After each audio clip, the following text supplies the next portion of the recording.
una de las cosas que añoro en el principio de mi carrera es que decía cualquier cosa y nadie me hacía caso. Una de las cosas que lamento es que ahora cuando digo cualquier cosa tiene una consecuencia, y que no salga de noche el que le tenga miedo a los fantasmas.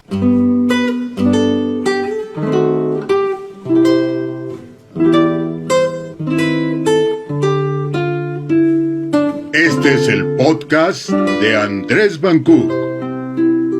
Me encuentro con una de las leyendas de la comunicación, un hombre que viene de familia de comunicólogos, hasta uno de los fundadores de la televisión en México, tengo entendido, con Pedro Ferriz de Con, quien visita Aguascalientes y tengo el gusto de saludarlo. Andrés, me da mucho gusto estar contigo y con tu público. Pedro, una vida dedicada a la comunicación. Muchas vidas, porque está la de mi padre, que me hizo vivirla con él como comunicador. Y de una manera directa con él conocí a John Kennedy, a Jacqueline, a Charles de Gaulle, al general Eisenhower. Wow. Imagínate el presidente López Mateos, a Díaz Ordaz. Viví siendo un estudiante e hijo de un comunicador el proceso de Tlatelolco, del movimiento del 68. Me tocó tanto que cuando mi padre estaba muy cerca de la muerte, me dijo y me obligó a hacer un libro que pronto haré, que me decía: hijo, tú viviste tu vida y la mía de comunicadores, ¿por qué no escribes un libro que se llame Yo viví dos vidas y cuentes la tuya y la mía? Y esa es una asignatura pendiente que tengo que hacer. Pasar por la comunicación, pasar por tantos años de radio, televisión, hasta por un interés hasta de ser candidato presidencial y todo esto, ¿a qué lo llevó? ¿En qué etapa de su vida se encuentra hoy? Sí. Yo pienso que la de cerrar párrafos y capítulos y libros completos. Estoy en un momento de mi vida en el que empiezo a enfrentar la juventud de mi vejez, y en ella tengo que consolidar y amarrar muchos de mis sueños, como por ejemplo ahora, que me trae aquí a México constantemente para tratar de despertar a la sociedad mexicana, que la veo un tanto adormecida, conformista, temerosa, en un estado de indefinición, en la que todavía no acaba de entenderse como país democrático. Pensamos que la democracia es ir a votar una vez cada 6 años y ya. Y lo que yo quiero es provocar un despertar de la gente, y que se dé cuenta que tiene en su mano la potestad para diseñar el país que quiere. Fíjese que curioso, estaba escuchando unas entrevistas de usted de cuando estaba en la candidatura o quería ser un candidato, y ahora le toca un presidente que sé usted que es bastante crítico sobre el tema, como lo ha sido siempre en el tema política, pero le toca un presidente que vino a dar vuelta completamente todo un sistema. Sí. ¿Usted siente que esa vuelta que le dio el presidente que tenemos actualmente durmió más a la sociedad? Tiene cosas buenas y cosas malas, o sea, tiene luces y sombras. No quiero ni siquiera sugerir que el presidente todo lo que ha hecho lo ha hecho mal. Le ha dado una buena sacudida a lo que fue el sistema del pasado. La falla que yo le veo es que el sistema que él pretende para el presente y para el futuro no es lo que yo como mexicano pudiera comprar como una idea atractiva para el futuro. O sea, nadie nos dijo que el cambiar de sistema político, supuestamente cambiado, que no cambió en nada, pero digamos que él, que se vendió como uno de los que no eran como los otros, siendo que perteneció a esa misma pandilla, ahora nos esté proponiendo un sistema socialista, o incluso abrazando la posibilidad de ser un país comunista. Está el presidente tratando de encabezar a través de lo que fue el Foro de Sao Paulo con Lula, y ahora el Proyecto Puebla con él, a los países socialistas del bolivarianismo del siglo XXI. Y eso no va con México. No, nuestro país no es un país que adopte y que abrace al socialismo con una forma de convivencia. No la veo. En tu visión, la juventud o el joven, digamos, de 20 a 40, vamos a ponerlo así, en México, ¿dónde está? ¿O dónde lo ves tú como un analista, como un fomentador de liderazgos?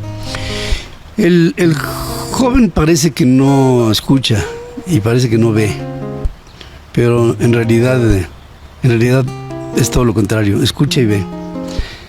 Cuando mis hijos eran adolescentes, 2 mujeres y un hombre, me preguntaban que qué iba a ser mi hijo de grande, y yo decía, yo creo que va a ser mesero porque le hablo y no me hace caso. Entonces, yo pienso que la sociedad es así, la sociedad joven es así, pero está a las vivas, y yo creo que pronto despertará cuando el país se acerca hacia una nueva definición sobre el curso y el camino que tiene que llevar en el 2024. Usted está dando una conferencia hoy en día. ¿De qué trata? Trato de ubicar en dónde estamos. ¿Dónde estamos? Estamos en un momento de transición que tiene que ver con el mundo. Está terminando una época del mundo, que es la época moderna, que empezó con la Revolución Francesa y con la independencia de los Estados Unidos, y que terminó con el COVID. Y estamos empezando una nueva era, tecnológicamente hablando, muy agresiva. Este es un buen ejemplo. Estamos viviendo un reto planetario con el cambio climático. Estamos viviendo el final de la era del petróleo y entrar en una nueva época del hombre con energías sustentables. Estamos entrando en una crisis económica tremenda que se empieza a expresar con el confinamiento, con la ruptura de la cadena de suministros, con la ruptura de la cadena de pagos, con el desempleo brutal que se ha generado en el mundo, con la guerra entre Rusia y Ucrania y esta iniciativa que tiene Finlandia y Suecia de incorporarse a la OTAN, que pudiera marcar el inicio de una tercera guerra mundial. Y en ello está el hombre y la definición de cómo serán los pueblos en el futuro. Y a mí lo que me inquieta profundamente es que nosotros vayamos a quedar en el rezago de un país que no entiende que las reglas están cambiando, que hay que pensar fuera de la caja, que hay que encontrar soluciones a problemas que son nuevos, y por lo mismo las soluciones no pueden ser las mismas. Actitudes de la sociedad que nos unan y no nos confronten, y esa parte yo creo que es de las cosas que más me preocupa ahora. La división.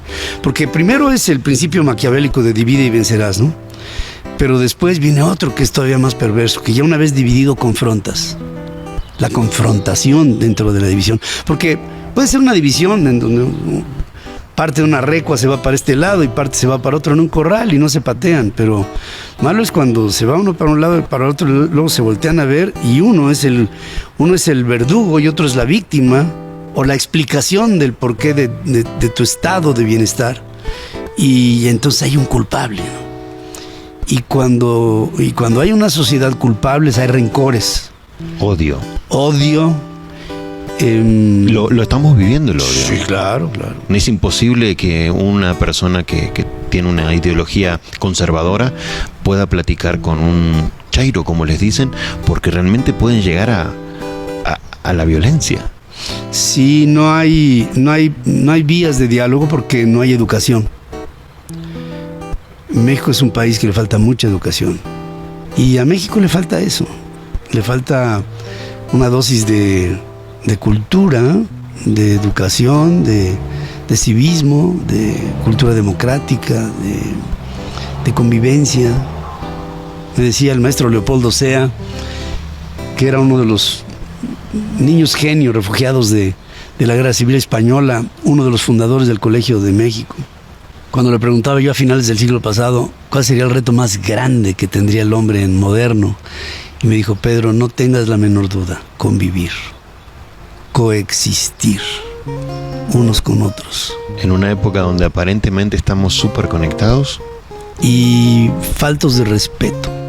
Hoy, por ejemplo, uno de los defectos que veo graves en este gobierno es que o estás con lo que propone la Cuarta Transformación, estás en contra.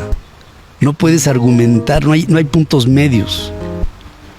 Y al no haberlos, te queda la preocupación de si puede haber un espacio para el diálogo, para la reflexión, para las tertulias y los debates. No son para pelearse. Y qué lindo que son, cuando una persona puede enfrentar una ideología diferente, ¿no? Es maravilloso. Es hermosa esa parte. Es una comunión de ideas. Es tan lindo como la conquista de un amor. Es subyugante. Atractivo, ¿no? Por supuesto. Fíjese que hay una frase que me gustó mucho, que escuché alguna vez, sobre algo que le enseñó su papá. Sobre que si lo echan hacia atrás en un mundo competitivo, dar medio paso o no dejar de dar un paso hacia adelante. Me gustaría que me lo explique, porque me imagino que es algo muy personal. Sí, en alguna ocasión cuando compartí con mi viejo la inquietud de ser periodista. Yo soy ingeniero de formación y matemático. Y cuando verdaderamente me convencí que mi vocación me jalaba para lo que él quería, para lo que él había hecho, y no quería de mí. Él decía, nunca segundas partes fueran buenas, hijo, tú dedícate a lo tuyo. Y me dediqué, y después me di cuenta que estaba yo cometiendo un error. Y me dijo, te vas a meter al periodismo en México cuando te echen un paso atrás. Después de que lo eches hacia atrás, echa medio paso hacia adelante, pero nunca pierdas espacio hacia adelante. Y si te vuelven a echar otra vez, échate otra vez, y después otra vez avanza, pero nunca te quedes rezagado. Y eso me dio mucho entusiasmo, porque entendí que iba yo a tener problemas en mi desempeño. Y una de las cosas que añoro en el principio de mi carrera es que decía cualquier cosa y nadie me hacía caso. Una de las cosas que lamento es que ahora, cuando digo cualquier cosa, tiene una consecuencia que no forzosamente es positiva. He dedicado mi vida a ser un nombre, a ser un prestigio y a presentarme ante mi público como una persona incorruptible. Y eso me ha acarreado muchas animadversiones, ¿no? En un mundo donde los jóvenes dicen que ya no escuchan a los padres. Para finalizar, me gustaría que me digas, si tu padre te dijese algo hoy en día al Pedro que se está enfrentando allá a la etapa de la adultez, ¿qué crees o qué te gustaría escuchar de aquellas palabras sabias que te marcaron la vida? Él me diría que critique y que matice mi crítica para no caer en la adversidad de un sistema que se te opone. Es como... ¿Que seas mesurado? Que sea yo...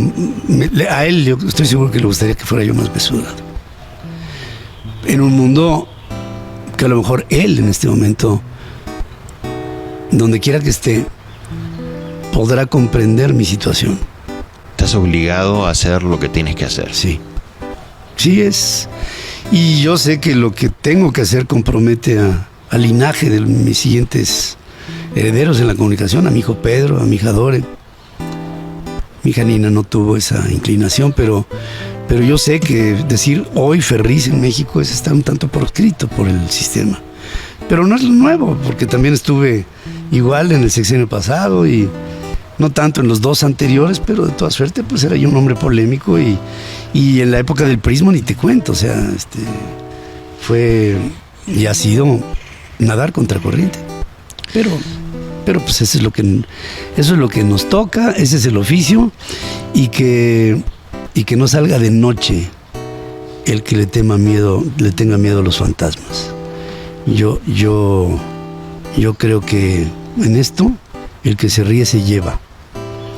Y estoy dispuesto a seguir así hasta el último aliento que tenga yo frente al micrófono. Pedro, muchísimas gracias por este espacio. Valoro mucho sus palabras. Muchas gracias a ti, Andrés, y te deseo un buen camino como hidrocálido por adopción que eres, con ese convencimiento. Muchas gracias. Gracias.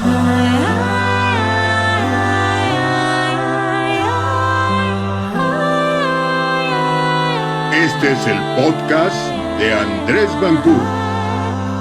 Sigue al explorador de la comunicación en sus redes sociales www.andresbangú.com.